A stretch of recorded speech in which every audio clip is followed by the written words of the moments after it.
Thomas Goldstein is broke, according to a recent court filing. Goldstein, or otherwise known as Tomas from Hustler's $1 Million Game, is in hot water with the United States federal government, where just last month 22 felony charges were brought against him.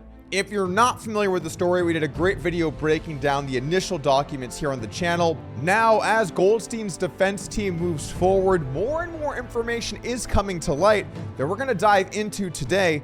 And we're also going to look at an interview with Bilzerian about Thomas Goldstein. And let's find out exactly what happened, where Goldstein now claims to be $3.3 million in debt. To get things going after the initial charges, a court ordered Goldstein to stop playing poker while awaiting trial. According to this article from Poker News, the accused tax evader must not engage in any type of gambling, including poker of any type, online or live. I'm trying to think what a defense to this might look like. Excuse me, but Your Honor, I'm due. Everything's gonna turn around soon. I'd like to submit Exhibit D into evidence. This meme is brought to you by the Casino Association of Las Vegas. Also, without being convicted yet, this guy is not allowed to play poker anymore. It just feels so un-American to me. And I'm proud to be an American, where I know I'm plus ED. And I won't forget the fish who lost to give their wealth to me. And I'll gladly sit down next to you and defend my life today. One of the worst acts I think I've seen on this show. Either way, it's looking like he's gonna have to stop gambling for the time being. You know, there are some other people that might have benefited from this court order early on in their career. So, not being able to play poker, Goldstein was ready to prepare his case, and he came forward and issued a not guilty plea.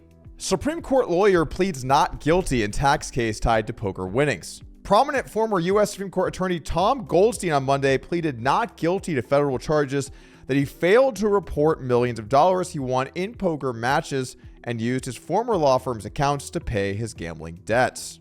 Mr. Goldstein will vigorously defend against these charges, and we look forward to his exoneration. So according to this article from Reuters, not only is Goldstein not guilty, but his defense team is looking forward to the opportunity to weave together the fabric of his defense to prove his innocence without a shadow of a doubt.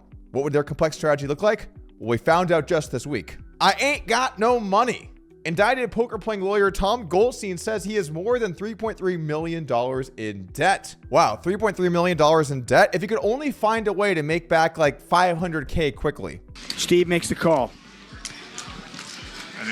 Thomas folded. I'm not sure if he misread his hands. What just happened? Back to the defense, though. To be fair, he's not defending himself by saying he's broke. He's merely asking for different bail terms as he has millions of dollars in debt and would like the judge to reconsider those terms. The crux of the argument here is he can't put up his house as bail, which he's claiming is maybe one of his last assets that he holds, because he needs to be able to pay for his legal defense. And so if he can't use his home to pay for his attorneys, then he actually can't pay for bond, and the guy just does not have any money to do anything. I'm just imagining the way that this would go down in the courtroom. Your Honor, my client is so broke, he can't even afford to pay his attorney. Wait a minute. On second thought, I think we take the house. It's going to be interesting to me to see how he defends himself in this case. I'm sure they're going to have a great plan going into it. But for those of you who don't know how taxes work for poker in the US, again, I am not a financial planner, tax person, whatever, disclaimers about find someone that actually knows what they're talking about. But as someone that's filed as a professional gambler for many years, as I understand it, you cannot net out wins and losses as a recreational gambler. You have to do so as a professional. So it would be important for his defense, if he's claiming that he lost all this money, that he filed as a pro, or rather that should become his argument rather, and then be able to prove those losses will be core parts of the defense. There are going to be other things that are difficult for me to imagine how he's going to defend, like the women being put onto the company payroll stuff. That seems, I don't know what the defense to that looks like. Or the selling of this steak package to his friend that he'd already played and lost. That seems fraudulent. Or the putting stuff on company books. That seems tough. I'm sure they're going to have a lot of different defenses, and there's going to be back and forth. It's going to be a fascinating case, and I'm very interested to follow it. And we're going to definitely update you as we go along here on the channel.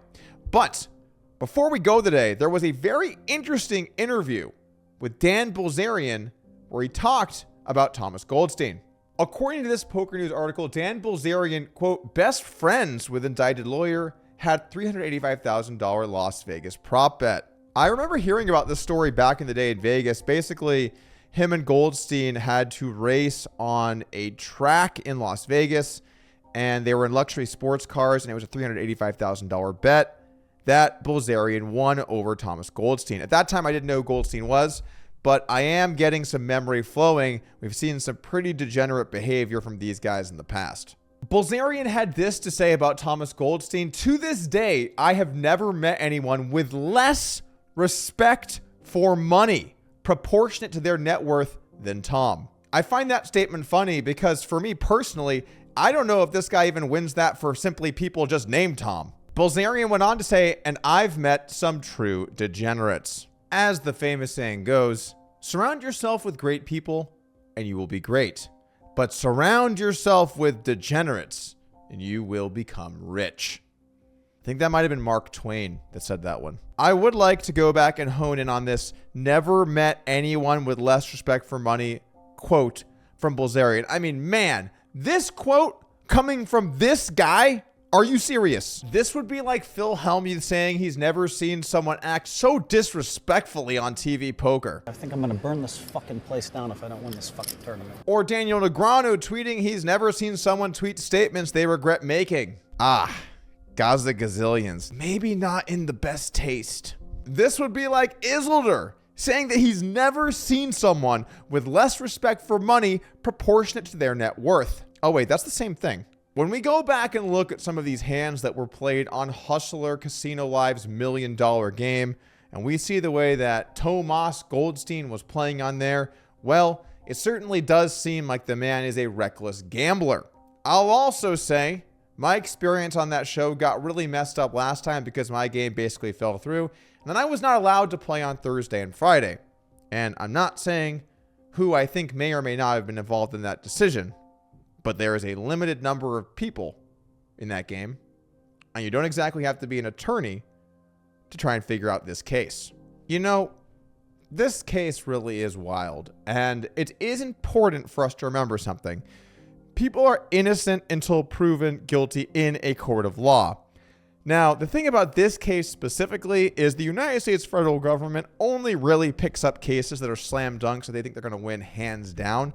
In fact, the conviction rate is nuts on federal cases. The conviction rate in federal court is over 90%. In some places, I'm seeing 95%. And in fact, in 2022, only 290 of 72,000 defendants, about 0.4%, went to trial and were acquitted. Now, a lot of these cases get settled through plea deals where basically people admit to meet in the middle to avoid trial, save money, and take some kind of lesser punishment. But at the same time, when the United States government goes after you on these cases, it's really, really tough to become acquitted. But that does not mean that this guy is necessarily guilty until he's proven guilty. It definitely looks bad, but we should make sure to err on the side of caution and compassion for our fellow man, because that's usually what the YouTube comments are like. Full of compassion. But even though the internet might not be the most compassionate place, there are positive stories happening out there in the world. And recently, Joey told me on a podcast that we did, I should be covering more of the positive things happening in poker. And as I think about that more, I truly agree, which is why I am pleased to announce to head on over now to upswingpoker.com for $25 off Lucid Poker. Available only for the next couple of days. $25 off a month, which is $49 normally, so only $24 for 1 month, or our annual package. You hop in now, you can train on the trainer I've used to train in my matches along the way to improve my poker game. For more information, you can check out the live streams on my channel. I battled it out where you can see just how bad I really am. So head over now to upswingpoker.com, and you use code LUCID25 today. That's going to do it for me. Thank you guys for tuning in today. I appreciate it. Again, really happy with the content we're putting out lately. Hit that subscribe button, like the video, show some support, leave a comment. Basically, when you guys support the channel, it helps me make more videos, and I appreciate it. So thank you for tuning in. I will see you again soon. We're back in the content streets. Peace.